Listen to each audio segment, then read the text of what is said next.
আজ যার জন্মদিন তিনি আমাদের উপহার দিয়েছেন ব্যোমকেশ বক্সী থেকে ভূতান্বেষী বড়দার মতো চরিত্রগুলি। তিনি আর কেউই নন শরদিন্দু বন্দ্যোপাধ্যায়।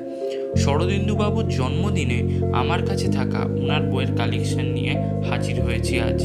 তাহলে চলুন দেখে নেওয়া যাক আমার কাছে ওনার কি কি বই রয়েছে। আমার প্রথম দুটি বই হচ্ছে শরদিন্দু অমনিবাস 1 ও 2, যেখানে সত্যান্বেষী ব্যোমকেশ বক্সী সিরিজের সমস্ত গল্প প্রকাশিত হয়েছে, যা পরবর্তীকালে ব্যোমকেশ সমগ্র হিসেবে প্রকাশিত হয়।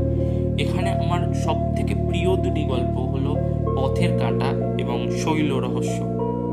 3 নম্বর বইটি হলো শরদিন্দু অমনিবাস পঞ্চম খণ্ড, যেটা লেখকের ছোট গল্পের সংকলন। এখানে মূলত হাস্যকৌতুক, সামাজিক, ভৌতিক গল্প রয়েছে। ভূতান্বেষী বড়দার সবকটি গল্প এই পঞ্চম খণ্ডেই আপনারা পেয়ে যাবেন। চতুর্থ এবং শেষ বইটি হলো শরদিন্দু অমনিবাস ষষ্ঠ খণ্ড, যেখানে লেখকের সব ঐতিহাসিক ছোট গল্পগুলিকে একত্রিত করা হয়েছে।